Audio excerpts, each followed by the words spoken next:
Several men, seeing the situation, jumped into action. They ran to stop the young man and chased him out of the church. Brother Flexon tried to continue his sermon, but immediately he got the feeling that he should step off the platform. He stepped into the aisle and closed the service. He did not know it, but the young man had come around to the back of the church and was trying to get aim at him through the window. Wow. Brother Flexon had stepped off the platform just in time. The men from the church found the young man and chased him until he ran to his car and left. He drove toward the river with the men still in pursuit. He shot at a couple of houses, but he got away. When he got to the river, he got in a rowboat and crossed before they could catch him. Wow. God had kept his protecting hand on Brother Flexon. Huh. After Brother Flexon's 12 years in Virginia, he spent working as a district superintendent in Pennsylvania and New Jersey. He helped dig out 27 churches in his time there. Later, he served in several positions and boards of the Pilgrim Holiness Church. But one of the jobs that gave him the most joy was when he was elected as the Secretary of Foreign Missions. He would work tirelessly to raise money for the missionaries. He would visit places all around the world and pray and plan how he could start churches there. By now, his children were grown. When he was on his way to a missionary conference, his wife went to help their daughter-in-law and son with their newborn baby. She had been in the basement doing laundry when she decided to come up the stairs. She reached out and grabbed the doorknob when she suddenly had a stroke. The daughter-in-law heard a loud crash and opened the basement door to find that Sister Flexon had fallen backwards down the basement steps and landed on her head. She had a large dent in her skull, had wrenched her shoulder, and broken off her thumb. They rushed her to the hospital, but the hospital did not try to help her much. They felt like her case was hopeless and that she was going to die anyway. Friends made several calls trying to find out how to reach Brother Flexon and finally found him at the train depot in St. Louis. If it had been any later, he would have already been on the train headed west to his conference. He came to the Pennsylvania hospital as fast as he could. As he traveled, something said, "This is the end. Your wife cannot survive this." Unable to sleep, he kept praying and praying. As he pulled into the station, God said, "I have heard, and she will live." When he arrived at the hospital, he was horrified at how little they were doing to help her. He was able to get her released from the hospital. He called his sister Clara and asked if she would come help them nurse his wife back to health. Clara stayed with them and helped for 7 months. God kept his promise, and Sister Flexon was restored. She lived with a lot of aches and pains, but she was able to travel with Brother Flexon to mission fields all around the world. She would pray with people around the altar and help in any way she could. As Brother and Sister Flexon traveled to different countries, they were amazed by the elephants and the black mamba snake they saw in Africa, and the alligators that they shared the river with during a boat ride in another place. They were interested by the culture and the food in the Philippines and awed by the scenery in Mexico. But what really excited them is when they found people who needed Jesus. In one area of Africa, Brother Flexon had helped start a church and had come to dedicate it.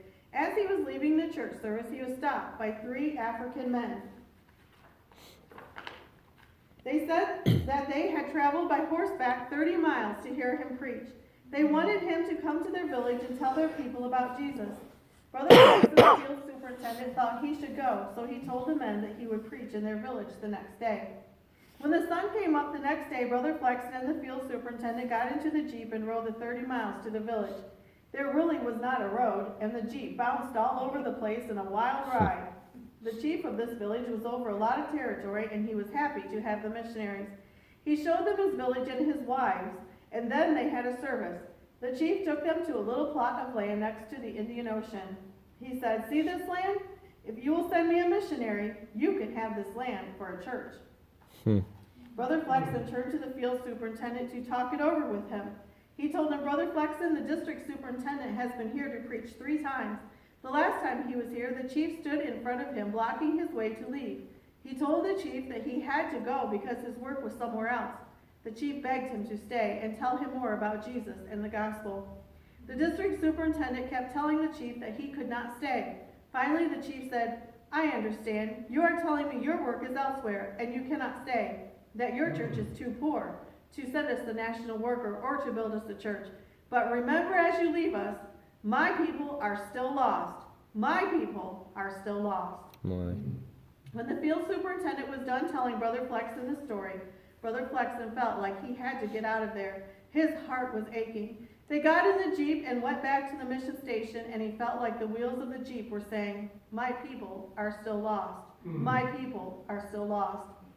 Even when he came back to the United States, he would hear those words, and the chief said, he would lie in his bed at night and hear, remember, my people are still lost. My people are still lost. Finally, Brother Flexon got out of bed one night. He could not handle it anymore.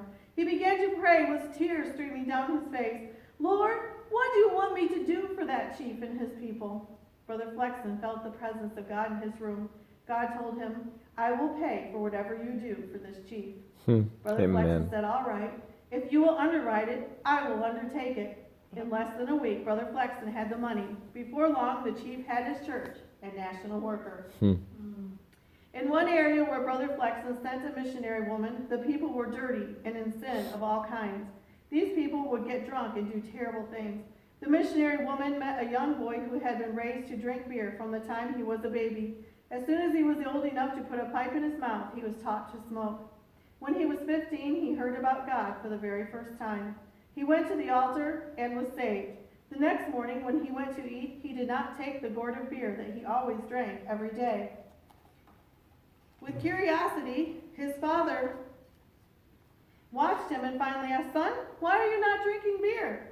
Father, last night I went up to the little church. I prayed, and God saved me. I cannot drink beer anymore.